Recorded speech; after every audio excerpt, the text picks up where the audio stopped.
I hate when I see a man that's so fine and then I pass him and he doesn't say anything. Like when people say, oh, girls don't shoot their shot. Yes, they do. If I look at you like this, like say you walking this way and I'm walking like this, and if I look at you like this, that's me shooting my shot. Come say something. Women are complaining men won't approach them anymore. But when men do approach, they get rejected and shamed for not reading minds fast enough. This viral moment shows the exact contradiction that's destroying modern dating. In this video, I break down the double standard that has men completely confused and women frustrated, and why neither side is winning anymore.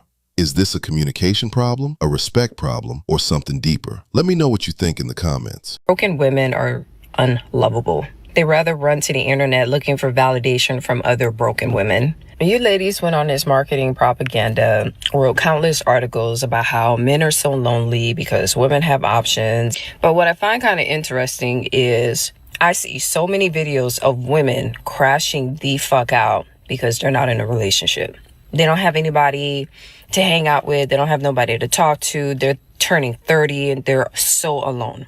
I go into the comment section of married couples, and whenever a woman speaks and say, hey, this is what I do for my man, this is how I express love for my man, I go into the comment section and it's nothing but women in the comment section talking about, you're a pick-me, which I think is so fucking stupid. How you gonna call a married woman a pick-me? Bitch, she's picked already. Then it's videos of women talking about, to my married friends, is it possible that you could send your husband over to my place and he could just do some things and you can come over and we could drink wine? I'm like, why don't you get your own man?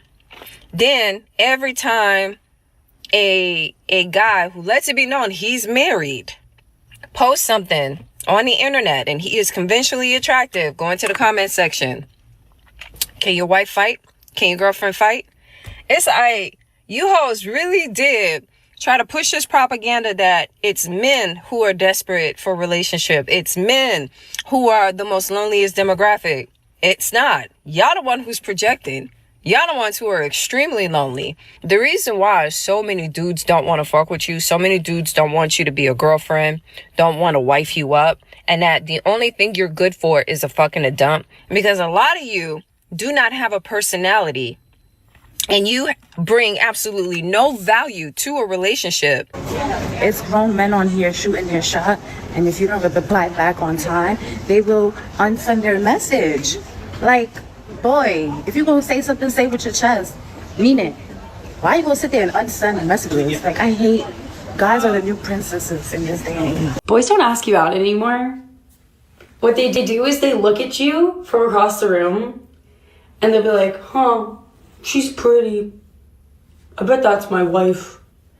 And then they just like take out their phone and watch basketball clips on YouTube Shorts. They're just like, oh, nice.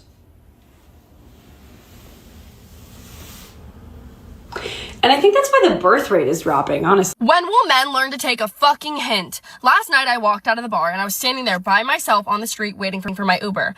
And these guys come up to me and they're like talking to me, trying really hard. I'm like, I have a boyfriend. Do I have a boyfriend? No. They were pretty chill. They walked away. New guy comes up. He's like, hey, what's your name? I'm like, Paige. He's like, when can I see you again? And I was like, I'm not real. That should have been enough of a fucking hint that I didn't want to speak to you. He continues on. He's like, oh my God, me neither. I can tell you're not real. Like, you're beautiful. And I was like, thank you. He's like, can I get your number? I'm like, no, I have a boyfriend. And he was like, oh. And I was like, yeah, I love my boyfriend. And he was like, well, I could be your new boyfriend. And I was like, no, you can't. I love my boyfriend. And I kept going and he kept fucking going. And I was like, when will you understand that if I'm telling you, first of all, if I tell you I'm not real, if I reject giving you my number, that means that I don't want to fucking speak to you. Why is that so hard to understand? Like, when will it get through their heads? If I reject you once, walk away. It's so simple. It has come to my attention that men do not want to approach women anymore. I don't know when this happened, but this is the reality of the situation. And I also realized that nobody wants to be on dating apps anymore. I think this summer is about to be feral girl summer. Like, I feel like we are finally going to connect with one another, and we are finally going to get off the apps, and we are finally going to flirt with one another. However, we have an issue at hand. Men don't want to approach women at bars. So it's like, How do we start conversation? Luckily, one of my favorite gifts in life is asking weird questions to people. So I started taking myself out to bars. I'm going out with girlfriends and I'm trying to make conversation with guys at bars. And I have one question that I have been asking that is working. My favorite question to ask, I ask this on first dates too.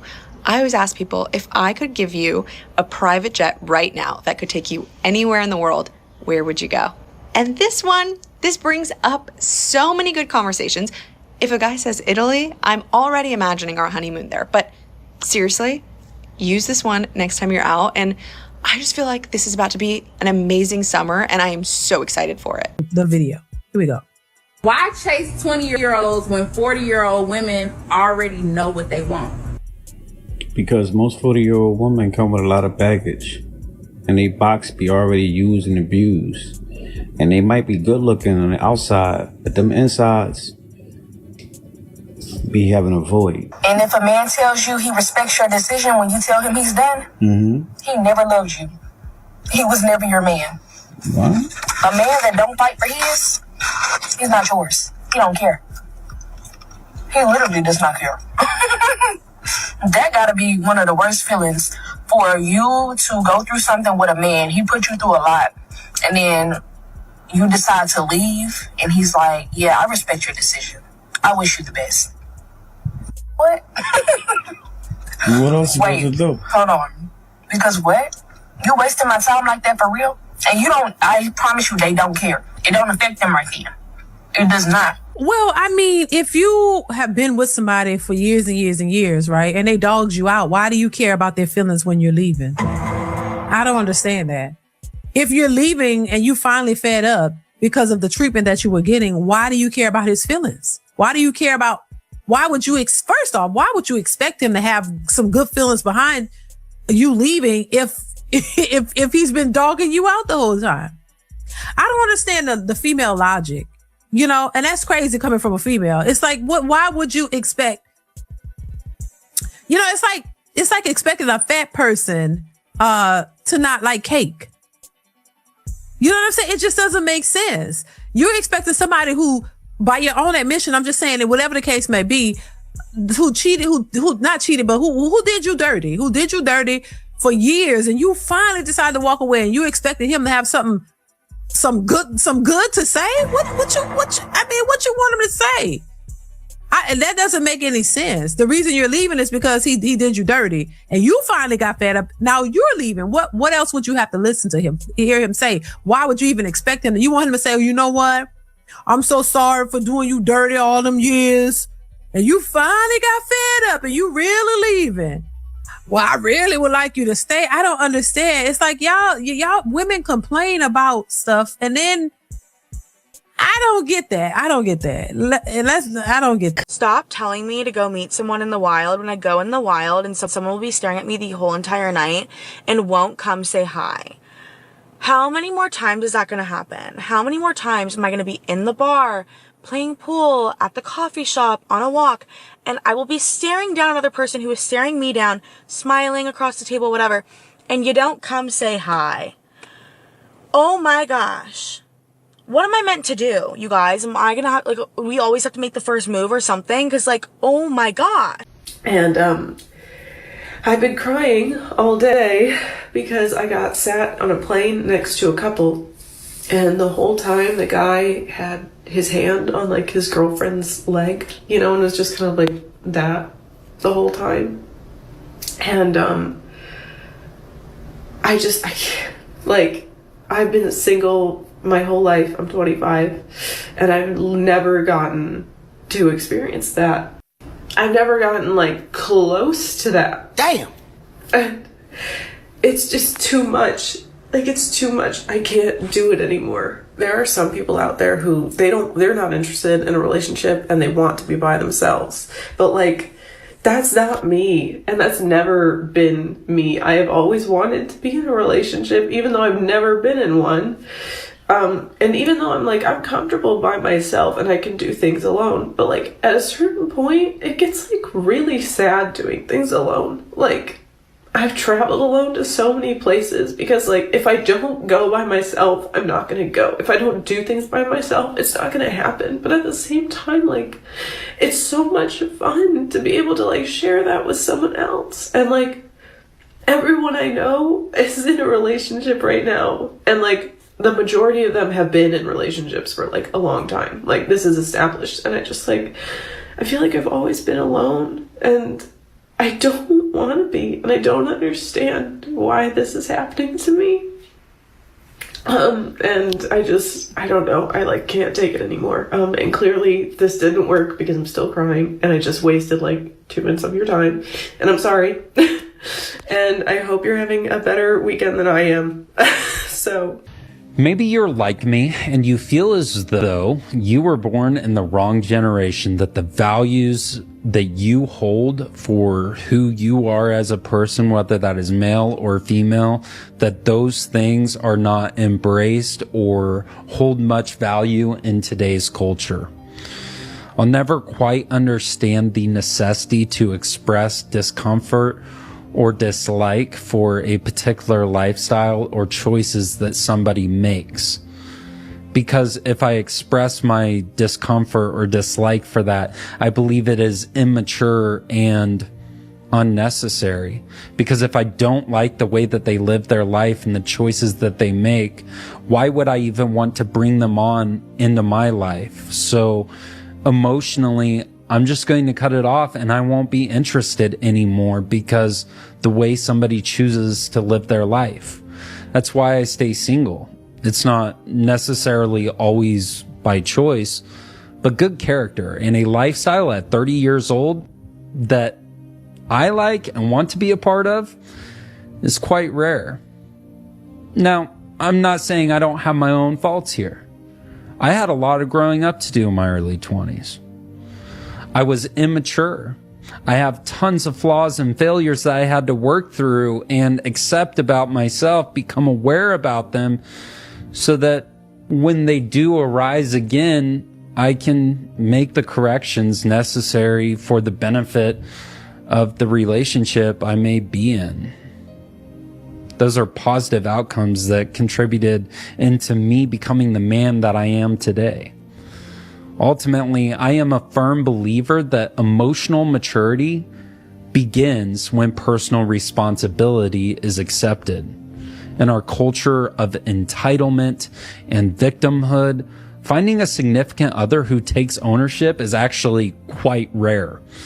Accepting the character flaws and lifestyle which does not contribute to a healthy environment, a healthy family, is quite easy to find. But finding somebody who would be a good wife and a good mother to the children and the family that I would like to build as a man is quite rare.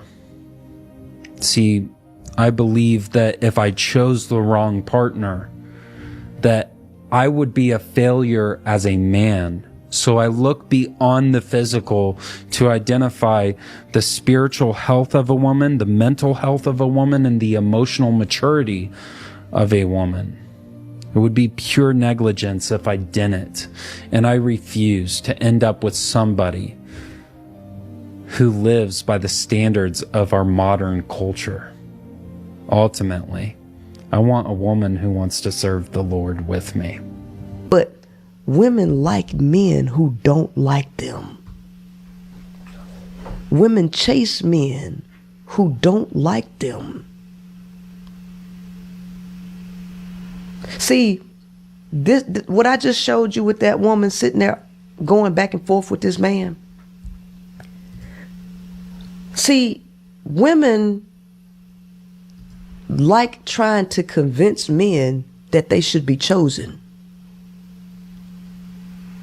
See, when you really care about yourself and when you really love yourself, you're not finna sit up here and negotiate with somebody, bargaining, telling them, explaining to them why you think it's just them, that some man wants you. See, what they talking about only hurts women who are desperate for their validation. And when you are chasing men who don't like you or want you, you end up with men who display these type of characteristics. Dismissive avoidant women can really surprise men. And men are generally very, very confused when they have these partners on exactly why their partner is not intimate, vulnerable, won't share with them, won't put in the effort that they need inside of the relationship.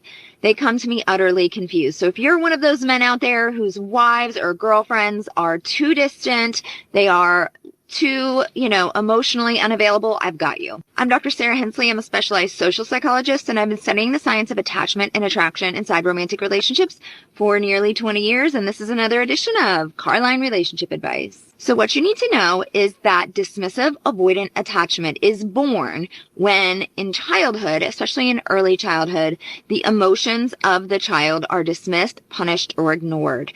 And so it looks like this. Imagine your wife or your girlfriend is a little girl on the playground. She falls down, she skins her knee, she's bleeding, she's crying, she's scared. This is the difference between a dismissive avoidant parent and an emotionally attuned parent. A DA parent, stands for dismissive avoidant, would be like, oh, honey, you're fine. That's just a little scrape. Don't worry about it. Shh, quit crying. Get back out there and play. You're okay. Doesn't acknowledge the experience, doesn't acknowledge the emotions, and focuses on achievement and responsibility. An emotionally attuned mother would act like this. Oh, sweetheart, you fell down. Oh, I'm so sorry. I know it hurts, doesn't it? Does it sting? Yes, I know you're afraid. That's okay. Mom's going to fix it right up. Totally acknowledging the experience, the emotions, and teaching the child that expression of emotion is safe and that being close to people is actually how you seek safety. So dismissive avoidants grow up, and inside relationships, they're just too distant. They back away from intimacy, back away from vulnerability, and they sure as heck won't handle conflict. Getting dismissed like that as a child gave them a primary core wound of defectiveness, and this makes them extra sensitive to criticism. So if you have gone in and you've asked your dismissive avoidant partner to change and to be more loving, be more attentive, be more vulnerable, and they still continue to deprioritize you and ignore you, they don't get it. They live with internal blinders that are self-directed towards their own needs. They're anxious in their relationship to themselves, therefore avoidant towards others. But I promise you, they just don't see it. It is a true capacity issue. And yes, I help couples with dismissive avoidant partners every single day learn to strengthen their relationship, have true emotional connection, have a great physical relationship, which often drops off with a DA woman, and restore their relationship back to health. If that's interesting to you, please see me at my website, thedatingdecoder.com, and click on book group. That is going to be your best bet. And enter code LOVE14. You will get 14% off everything I have to offer through Valentine's Day. So I posted a couple videos recently talking about modern women and what their standards are and what modern women are looking for. And I've gotten a lot of comments from men saying that they are not looking for a modern woman. They want a traditional woman, and that there aren't enough of them out there. So that had me thinking, like, well, what is the difference between a modern woman and a traditional woman? I wrote some notes here to distinguish the difference. A modern woman is someone who's independent. She has a full-time career. She prioritizes career and education over family and children. She is strong and wants to be taken seriously. And you'll probably hear her say things like, I don't need no man to support me, and never depend on a man. A traditional woman is someone who focuses on family and children. She cooks and she cleans.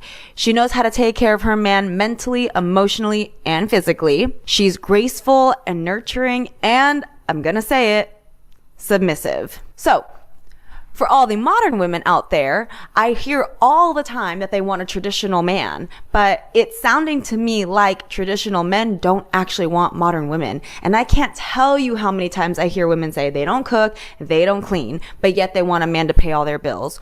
So I'm just curious, women, do you consider yourself modern or traditional? And what kind of man are you actually looking for? And for men, what are the qualities that you're looking for in a woman if it's not a modern woman? So what do you think? Are we watching the dating market completely collapse, or is this just the loudest voices online?